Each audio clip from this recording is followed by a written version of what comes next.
Un saludo mis hermanas y mis hermanos, soy el diácono anglicano Jairo Antonio Popo Vallecilla y hoy voy a seguir con la historia del anglicanismo.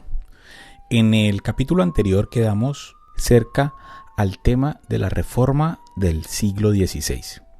y aquí hay varios puntos que se pueden destacar. En primer lugar, es un siglo de disputas en Inglaterra por la cantidad de clérigos extranjeros que ocupaban cargos importantes en la iglesia sin residir en el país, pero sangraban a la nación llevándose todas las prebendas a sus lugares de residencia en Francia, España, Italia o Alemania. Aunque tal situación era común en aquellos tiempos en toda Europa occidental, y también había obispos y prelados ingleses que ostentaban altas dignidades en diversos países del continente, la realidad era que el exiguo reino inglés sufría económicamente una pérdida mayor que otros estados europeos debido a estas circunstancias. Se inicia el llamado Cisma de Occidente en 1378 y concluirá en 1417 con el Concilio de Constanza. Este cisma inicia debido a la disputa por el trono pontificio entre dos candidatos irreconciliables, Urbano VI, elegido por los cardenales italianos, y Clemente VII, elegido por la influencia y las presiones del rey de Francia, que quería hacer del papado una institución dominada por la corona francesa. El primero se quedó en la sede pontificia de Roma y el segundo se instaló en Aviñón, en Francia, en el célebre Château des Papes, o Palacio de los Papas, hoy monumento turístico, mientras que los reinos de Francia, España, que constituía Castilla, Navarra y Aragón, y por otro lado teníamos a Nápoles y a Escocia, obedecían al Papa de Aviñón.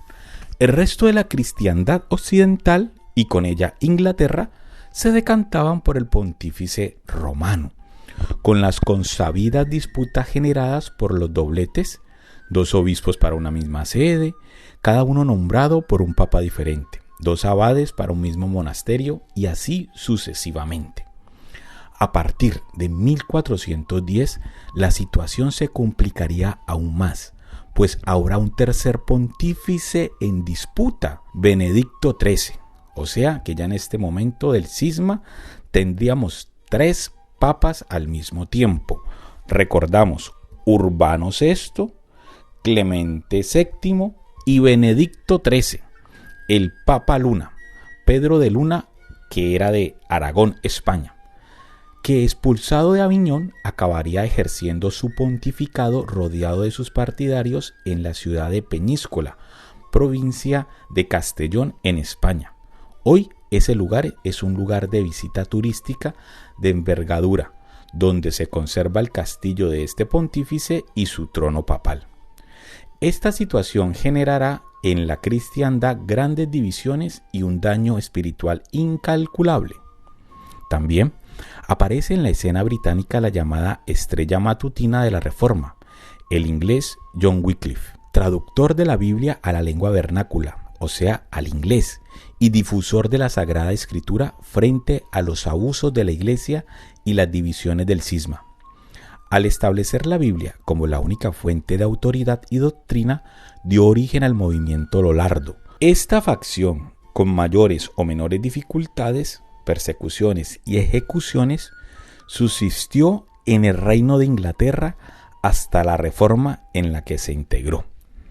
Lo cierto es que, al concluir el cisma a comienzos del siglo XV, la Iglesia en Inglaterra y en otros lugares de Europa había perdido su prestigio y ello había dañado su espiritualidad.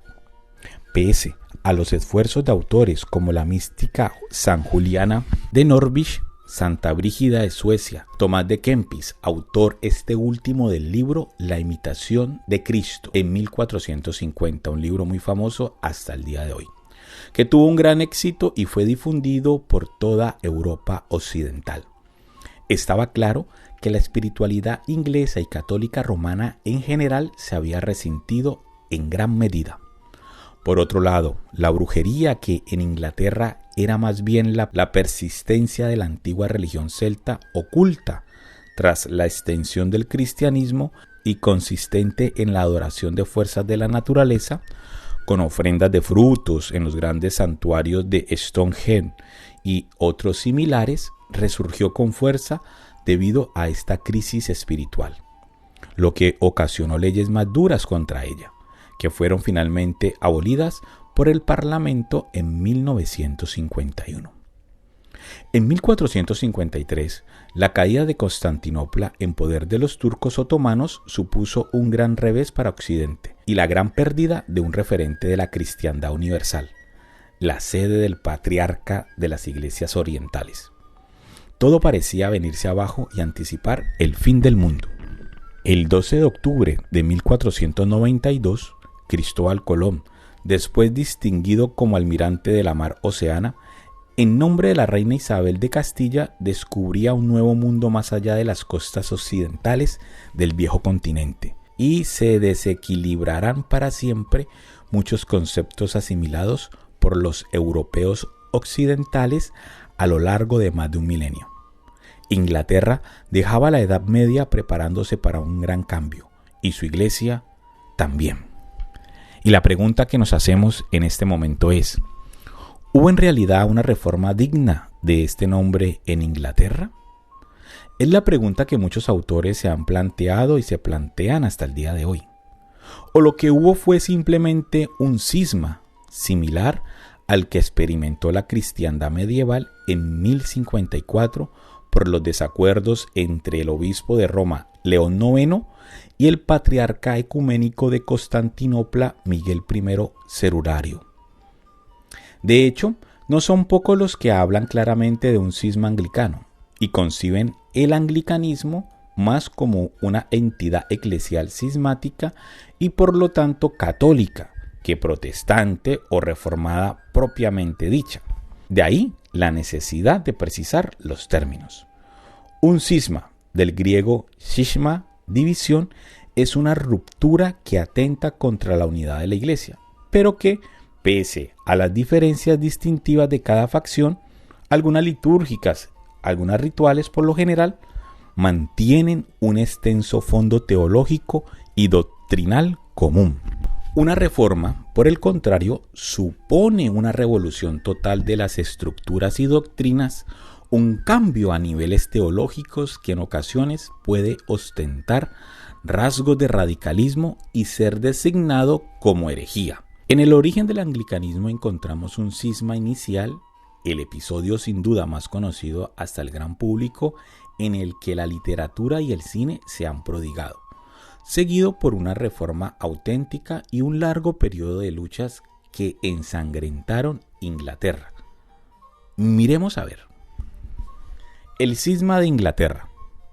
El comienzo de la separación de la Iglesia de Inglaterra de la Iglesia Católica Romana aparece vinculado a un nombre propio, Enrique VIII, desde 1509 hasta 1547, y ejerció sobre Inglaterra, Gales e Irlanda un poder absoluto como ningún otro rey inglés a lo largo de la historia. Segundo monarca de la dinastía Tudor, después de su padre Enrique VII, fue un rey realmente autóctono, vale decir, anglosajón no normando, que tenía el inglés como lengua materna y no el francés, y que consideraba su deber y objetivo principal mantener a Inglaterra lejos de los turbios intereses políticos europeos continentales.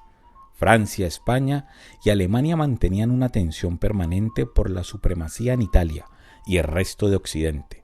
desequilibrada por la política matrimonial que los reyes católicos de España, Isabel y Fernando, llevaron a cabo con sus hijos, lo que hizo que Alemania y España se unieran dinásticamente durante el reinado de su nieto Carlos, de la familia de los Habsburgo, en España designada como la Casa de Austria,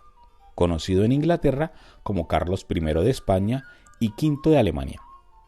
Enrique VIII fue por tanto el primer monarca inglés que puso en práctica la política de splendid isolation o espléndido aislamiento, tan característica de los británicos hasta bien entrado el siglo XX, hasta el ingreso del Reino Unido en la Comunidad Económica Europea el 1 de enero de 1973 y la disolución del Imperio Británico más concretamente. En Enrique VIII hallamos, además del monarca absolutista y autoritario, al príncipe renacentista, culto e ilustrado. Por otro lado, hombre de una fuerte sensualidad, al mismo tiempo que un para nosotros sorprendente, remarcable interés por los asuntos religiosos. Estudioso de la teología católica tradicional, se opuso frontalmente a la reforma iniciada por Lutero en Alemania y escribió en 1521 una Assertio Sanctam Sacramentorum, defensa de los 7 sacramentos, contra las famosas 95 tesis del reformador alemán y la incendiaria obra titulada De Captivitate Babilonica Ecclesiae, la cautividad babilónica de la Iglesia, considerada uno de los trabajos más importantes de la pluma del reformador alemán. Esta bien trabajada y estructurada defensa de los sacramentos tradicionales le valió a Enrique VIII el título papal de Defensor Fide, defensor de la fe, que ostentan hasta hoy los monarcas británicos. Se ha señalado en ocasiones su afición desmedida por las mujeres como la causa del cisma con Roma, pero en realidad había mucho más. Bueno, aquí terminamos este segundo capítulo de la historia del anglicanismo. Espero que se suscriban al canal, que le den like, que compartan este video y nos vemos hasta pronto.